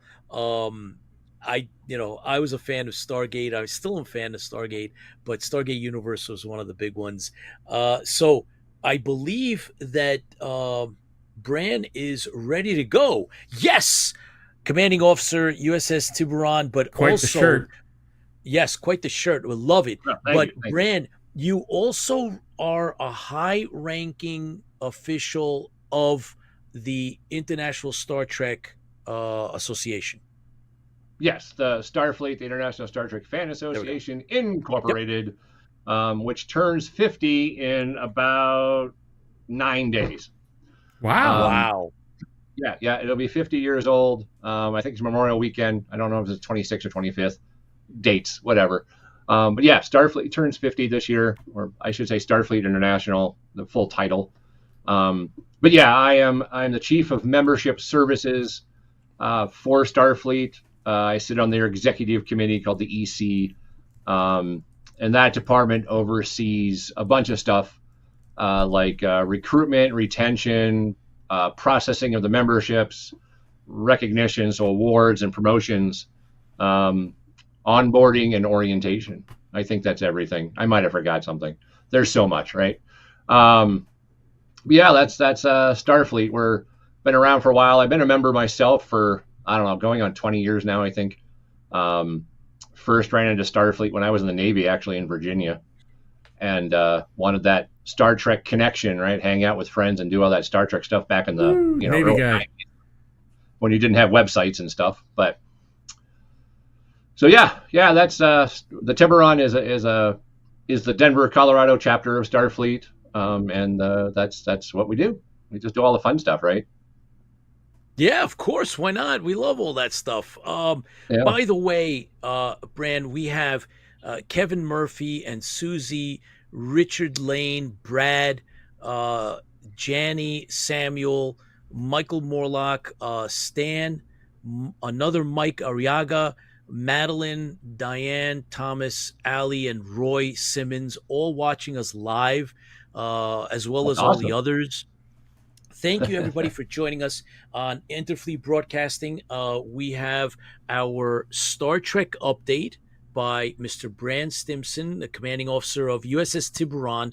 And we just finished telling you all about Starfleet International, the organization, which, if I'm not mistaken, is the oldest Star Trek officially organized group in the world. And it's international. Yeah, and that, yep. And that's recognized by the Guinness Book of World Records a couple of years ago. So that is so cool. That's pretty cool. Yeah. So talk to us, Bran. Tell us all about Star Trek. Well, it's this weird little show. I don't know if everybody knows about it. It started in the 60s with a bunch of styrofoam rocks. And a dog dressed up as a alien. And we love love many it. dogs dressed up as aliens. There were, God, there was all sorts of stuff. We won't talk about some of the props, but yeah, no. So Star Trek is, I don't know. There's a lot of it, and then there's some weird stuff with it, right? So on the bad news side, and I think last time we talked about it, but Lower Decks has been canceled. So the next season is the final. Yeah, I 100% agree.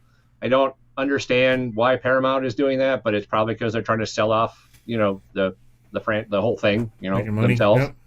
So yeah. So I'm guessing that's what that's about. I mean, Lower Decks is one of the better shows that are on right now. Obviously, I heard Pete mention it earlier that Discovery is wrapping up in 2 more weeks. It'll be over.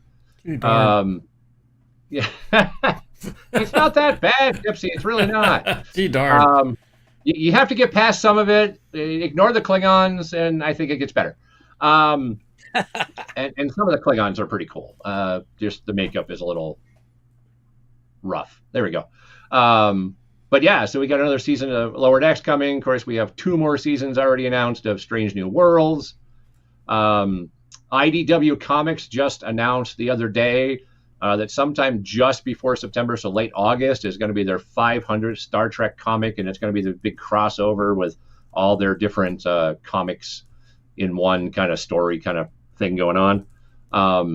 And then also, here's an interesting thing for all the Doctor Who fans out there. If you're watching the new 15th Doctor, they actually just talked about Star Trek in the 2nd episode they just released. Wow. So, there's all sorts of Star Trek connections, right? You can't go into any pop culture thing without hearing about Star Trek. They just won another Peabody Award. There's just tons of stuff going on in the Star Trek world, right? And that's a good thing. There's a new series in development. There's that TV, well, I guess it's not called a TV movie anymore, right? It's called a streaming movie, I guess.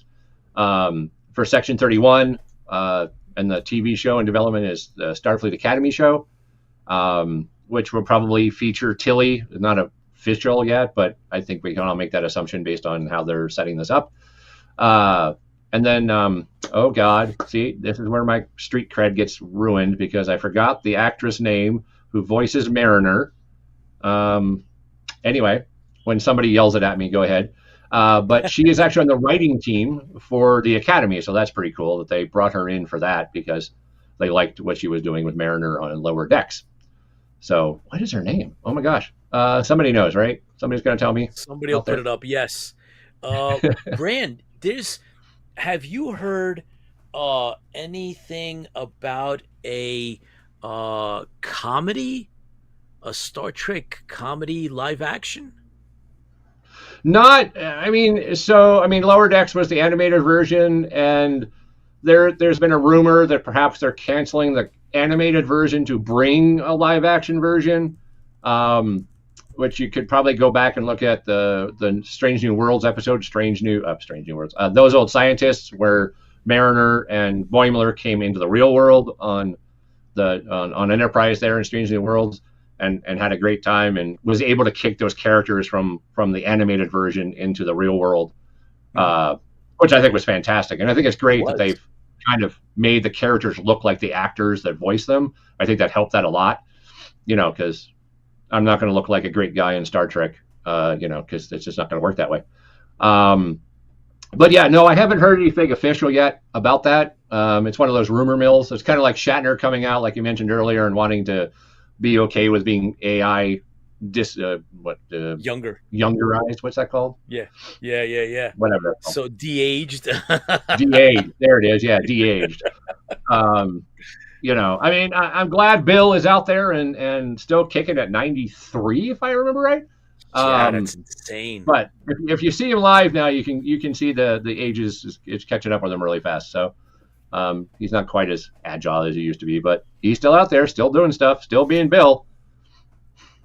There's the comic stuff. Yep. He says that he schedules himself into longevity, right? So he's got a full schedule every day, and it keeps him going, and that's according to him. So kudos, right? Yeah, absolutely. It seems to work. I mean, he's up there, but still moving around. I mean, we've got some great, Patrick isn't exactly a young chicken, but he's still out there doing stuff all over the place. Thankfully he was here in the Denver area for his book tour. And me and my wife got lucky enough to go see him at the book tour. And that was just kind of awesome. So yeah, I mean, they're out there, they're doing things, they're keeping active, and that seems to be the way to stay young, right? Just keep moving. Hey, there's the Borg Corgi, or Borgie. The Borgie. What? Oh boy. Yeah, there you go. The Borg want us to let the K's on, but your Corgi is up for grabs. So there you go. Yeah. Oh man. So, Brand, tell us about the convention circuit that you and specifically you're based out of Denver, if I'm not mistaken. Tell us a little bit about that. The Tiburon does way too many conventions, let's be honest. We have a mini con this weekend, this Saturday, down in Pueblo, Colorado. I think I said that right. Pueblo, Colorado. There we go. It's been a long day. And this is their first ever kind of mini-con down there. It's at a place called the Nerd Emporium, which sounds fantastic. Hell yeah. It's actually a place that some of us have been looking at to go down just to check out anyway. So this is a great tie-in. The organizer, his name is Doug. We talked on the phone for a couple hours the other day. He really wants to do some cool stuff down there. There's not a lot in that area of Colorado for pop culture stuff. So they're going to start this, and we're going to go down and support it on Saturday, the 18th. So that'll be a drive and a half, but that's okay. And then actually this past week, we just got the good news. We got the invite for the big con here in Denver, Fan Expo Denver, which is a 4-day convention this year over July 4th weekend or week, I guess. So it's Thursday, Friday, Saturday, and Sunday. That'll be fun. But we got the invite, and so we're going to start gearing up for that pretty quick, which means we have a bunch of our Triple for Charity making days scheduled, so we can make our little fuzzy friends to help out charity. I see something that's I see new lots this year of for our group. fur in your future. yeah. That's we get vacuumed every time we do it, so it's kind of fun. But we made a small change this year in the way we do our charity work. So a lot of times we kind of pick different charities based on the show we're going to, or if that show has a charity, we'll just incorporate that one. But most of our shows this year are going to be for the Colorado, the Suicide Prevention Coalition of Colorado. I always try to say that backwards. So SPCC. Unfortunately, we were directly affected late last year, and well, myself and my wife a couple of times actually at the end of last year. So we lost some good friends and family members to suicide, unfortunately. And so the group decided that this year we were going to concentrate the majority of our efforts to helping the groups that help the people that are in trouble and can reach out and get the help they need when they need it.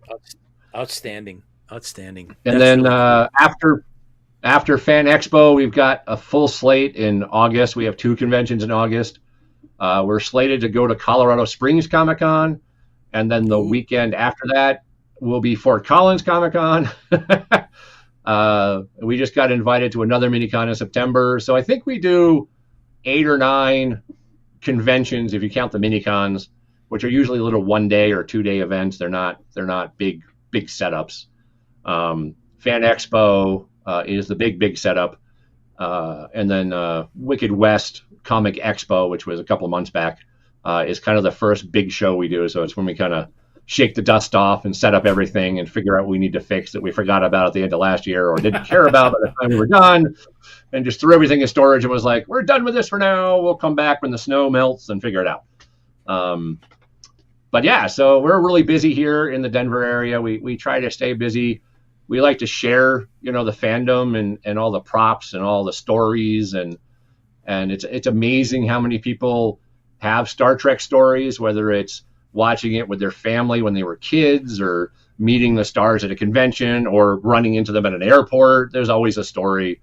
And you can see young and old nowadays get so excited to see some of the stuff. And as you guys know, we have a transporter photo op.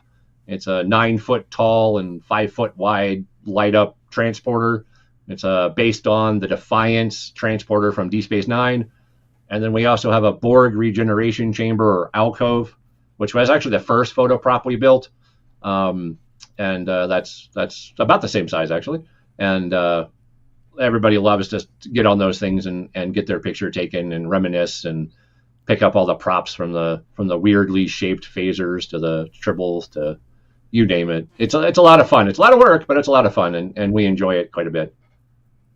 Absolutely. And we actually met, it's probably a couple of years ago now, at the Fan Expo that Tipsy and I went, and that's how we got you to come on the show, and we truly appreciate it. And it's a great service that you're doing. It's the the spirit behind what we represent as fans is that giving back, right? The idea that we not only do we covet what we love, right? We're fans of whatever show, whatever movie, whatever it may be, and a lot of times you find yourself it's all about what I know, what I've read, and if you're lucky, you'll find a friend or two that you can talk about that particular thing. But to be able to give back like you guys do on the level that you do, not to mention, the charity is a whole other thing, which is great in and of itself, but you actually interact with the fans. All right, we saw this firsthand. We got to take pictures with you guys and go into the alcoves and the Borg chambers and stuff that you're talking about. And it was so great. You walk up and everybody's like, "Hey, what's up? How are you?" Everybody's friendly, as it should be. It's in my opinion, one of the greatest aspects of conventions, and specifically sci-fi comic book conventions, is that,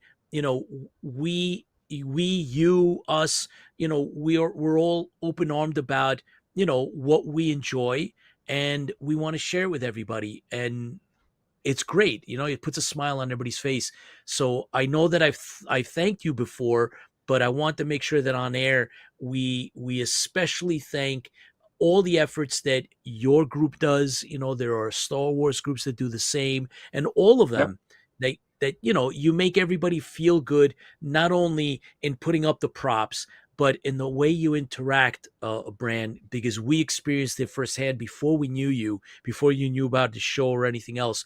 And it's exceptional, and you got to pass this on to your people, right? When you walk up to you guys putting on your exhibit and talking about it and sharing, you guys do it with a smile, and it comes across the way it's supposed to. So thanks for doing that and doing the work, because at some point when this stuff becomes just work, Brand, sometimes it takes a little bit of the fun away, but you guys do it with passion.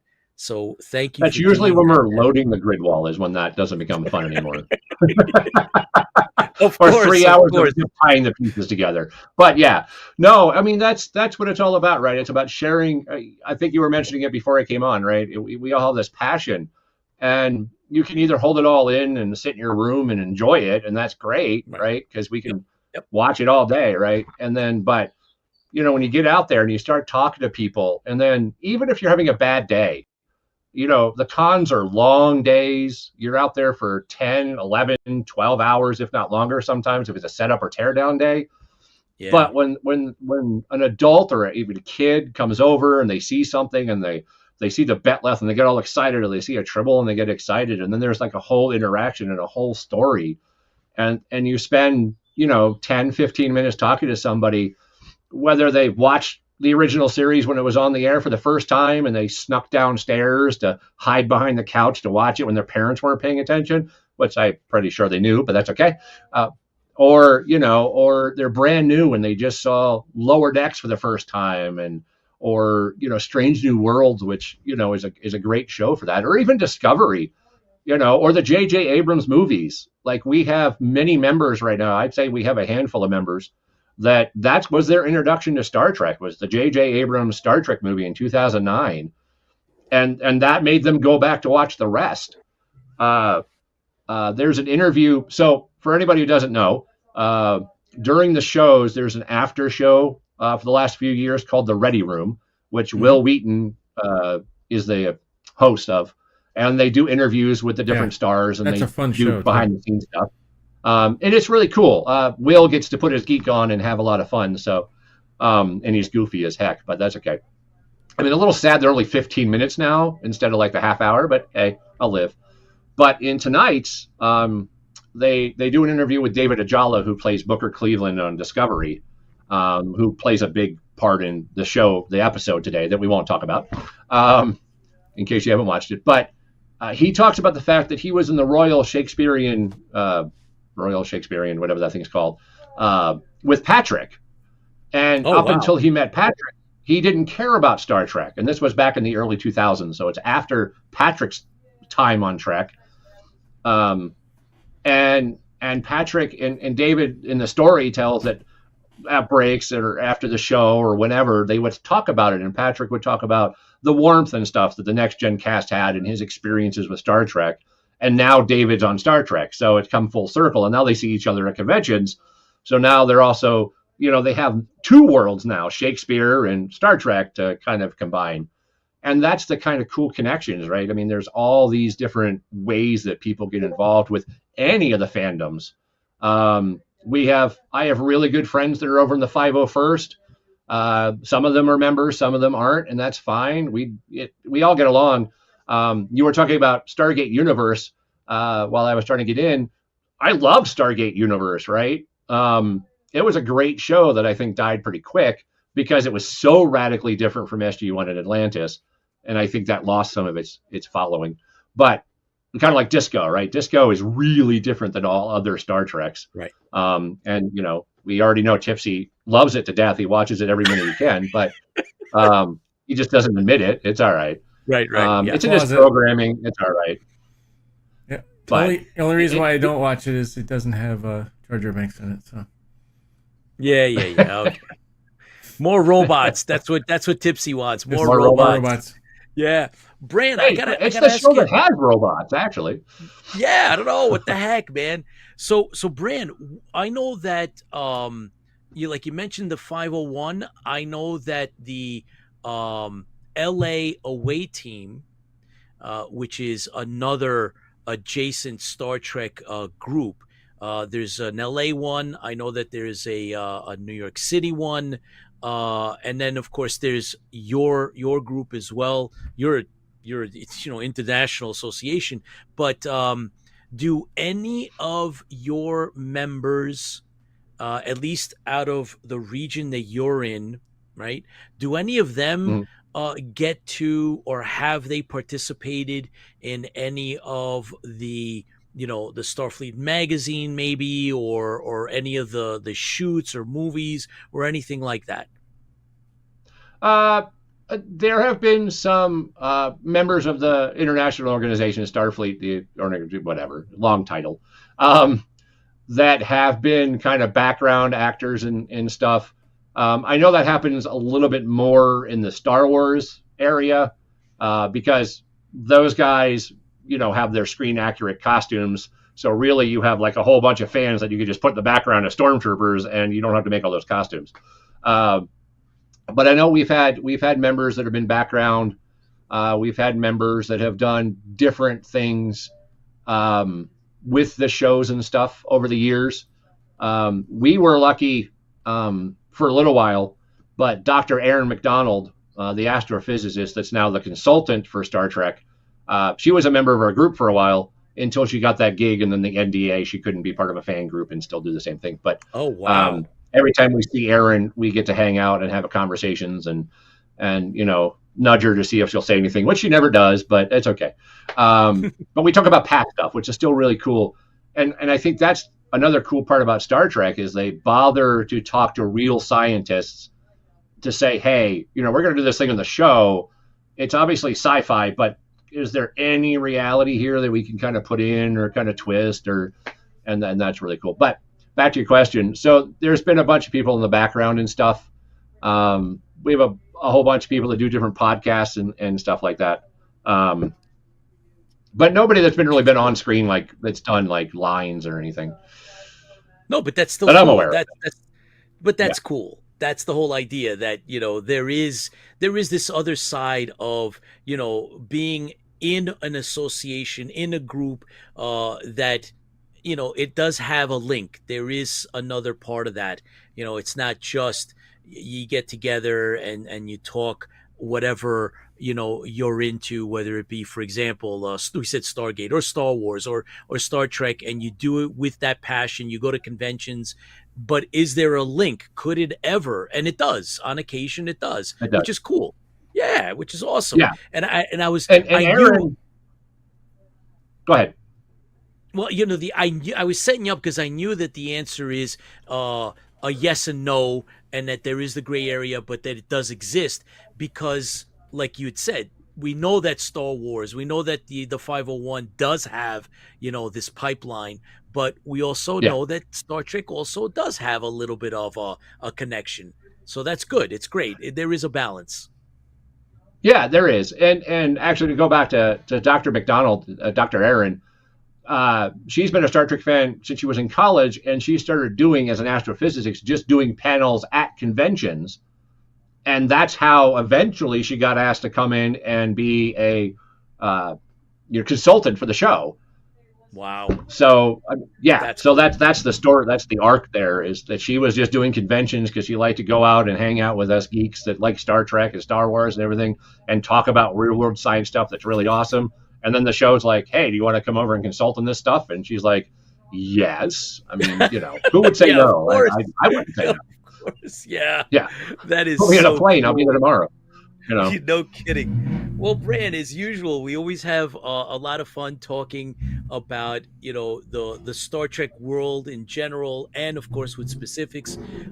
When Discovery is over, next time you come on, right? We have to then let's kind of dig in a little bit and let's kind of take it apart a bit. I've been watching, and let's compare some notes. I want to get into the story, and there's plenty of Star Trek out there. Let's keep our fingers crossed that it's not taken apart with this whole thing that Paramount. There was a lot of talk of where it might end up. Hopefully, it won't suffer. I mean, I think what will happen is eventually, obviously, because Paramount is being sold, that somebody will buy it. Was it Sony or Skydance or God only knows heck? But I don't think the franchise will go away. It's too much of a like I said, to say a cash cow for whoever owns it, right? I mean, right. And they put out good stuff. We're going to continue to follow it, and luckily Absolutely. we've got good shows, and good books and good comics. And there's just tons of stuff, right? I mean, you can't turn around without seeing something Star Trek, to be honest. Like I said, it's in Doctor Who even now. So there you go. Yeah, and good stuff. Like you said, there's a lot of really cool, good stuff that's being put out, and kudos to that. But as usual, even in disco. Even in disco. With the exception of disco. No. I mean, I've got some problems with disco, the whole detachable warp nacelles. Let's not talk about that. But, but there's good stuff there. There's some effort there to put out some good stuff. I can see a fist fight at a Star Trek convention just over that. You probably could, yeah. Yeah, you that's probably find possible. a faster fist fight between Trekkies and disco fans than even Star Wars and Star Trek fans. You could probably cause a better fight that way. Oh yeah, I agree. But so Chris, why don't you jump on and please add in any last comments or thoughts with Bran? Disco sucks. Okay, that's it. We're done. Oh boy, wow, that's brutal, man. Not as bad as Waste of Time. Oh my God! Bran, next time you come on, you and I'll have a good conversation because Tipsy he's kind of had it. There's no way you can have a good conversation about disco. Oh my God! Last season was circuits are busted or something. You might want to get them repaired at like an Apple store or something. Yes, I agree. Third season was a little difficult, but we'll get into it once it's over. We'll talk a little bit. But thank you again for coming on, taking the time out, and this one is to you and Star Trek. TOS is in my heart. Oatmeal raisin cookie porters for you, sir. Yep, absolutely. So here's to you, Brandon, Star Trek. Thank you, guys, and thank you for everything you guys do to bring all this stuff out. I always enjoy watching IFB and seeing all your posts and stuff. So thank you for what you two are doing. You're bringing it out here. You're very welcome, and we'll see you soon, okay? Absolutely. Thanks, Bran. As we wrap up here, let's just quickly recognize a couple of our watchers. Chris, you're going to be surprised. I know that you've been looking at some of our fans, I guess, that are jumping on. Madeline and Diane and Thomas, Ali and Roy, Shannon, Arsenio, Oscar, Hugo, Murata, Marquez, Clemente and Bucky and Doug, Julie, Marion, James, Carol, John Stone, Angelito and Tina and David, Natasha, Jeff Peterson, Clarence, Anna Turner, Janet Jenkins, Slip, Dan, David, John Castor, Mary Thom, Lola jumped on, Mediocre, of course, Michael DeVitt, Lou Moynihan, and Vicky Boyder. Thank you guys for jumping on live here on IFB Interfleet Broadcasting. And we are wrapping up our show. Starting to move out of broadcast range. Range. We had 2 great guests. And thank you everybody for tuning in, and everybody that watches this later on, right, Chris? Yep. We've had occasion where we have 30,000 views or more, so all of you that watch us afterwards in rerun or syndication, thank you for tuning in. This is the place for sci-fi and fantasy, horror, a little bit of horror sometimes. Thank you for watching. And we are blessed to have you stop in. Yep. And just so one last thing, Lorette sent out a thing that says that if any of your fleet is near Los Angeles, Jake and I are doing a big book signing at Barnes & Noble and Glendale Americana Mall, May 24th at 6 p.m. So she is inviting the fleet. So anybody in Los Angeles... I wish. Come on out to see Lorette. She's inviting to see you, so she wants to see you. Oh boy, I'll be out there later on in the year, but not. Oh, that's cool. Chris Russell jumping on. Thank you guys. Really, really, really excited to see all of you. Coming on. We have a very strong community here. And we had John01, of course, part of our production team, giving us our updates. And then Bran, who comes on typically at least once a month. And, of course, we had a great special guest, Kyrun Silva, who is an award-winning writer, artist, and creator of Taurus Comics. So please, go back and if you didn't watch... please catch that. And of course we had Bran Stimson from the International Starfleet Association, so he gives us our Star Trek update, and we always love having him on. So guys, watch for our specials, IFB exclusive, and we are going to have a new show that'll come on. Chris and I will be hosting that together as a new half-hour show called IFB Presents. So stay tuned. Every time I hear that, I hear the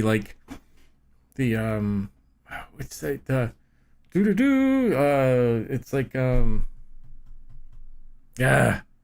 God, it's like the special British show. I can't think of the name of it. What, the Great Baking Show? It's not. No. It's like it's like one of the old, like Perot and all the ones you see in the old. It's like something presents. Yeah, well, that's what we're going to be doing, and this is all part of that vision that you had, Chris, right from the beginning. When I used to tell you you're crazy, we don't even have a main show, and you want to branch out. And here we are, 4 years later. We're starting to do that. And speaking of that, one of those branches out will be Saturday, the 25th. Yep. We'll have a special interview with Lorette Spang and her son, Jake, and possibly her daughter. Again, make sure you tune in. Pete's going to be busy, so it's going to be the Chris and Tiny Bean show. Yes, we'll be covering Lorette Spang, of course, is the original Cassiopeia from the classic Battlestar Galactica, which is a big reason for us in being in existence. And for those of you that are not quite in the mix, we are named right out of the show. Interfleet Broadcasting is the media broadcasting organization in Battlestar Galactica, and that's what we're named after because we are big Battlestar Galactica fans. So if it wasn't for Battlestar Galactica, Chris and I wouldn't be doing this show. That's what brought us together. So we'd probably just be talking on the phone and just talking on the phone. Exactly. But thanks for tuning in, everybody. I'm glad I was able to share today with you. As we started out, Chris had mentioned today happens to be my birthday, and there is no better way than to share with you guys, the community here, of my birthday. Thank you for all the well wishes. I got a whole lot of birthday wishes. So thank you, everybody. Been a lot of fun today. And so, Chris, this is it. So we're moving out of broadcast range. Thank you so much, and we really do appreciate the fans. And to my best bud, you got it, buddy. Being a colonial, still love you. Happy birthday. So Thanks, everybody, Chris. take care. We'll see you next Thursday when we come back into range, and talk to you then. Take care. Yep. Birthday cake and beer. Take care, everybody. That would be an interesting taste.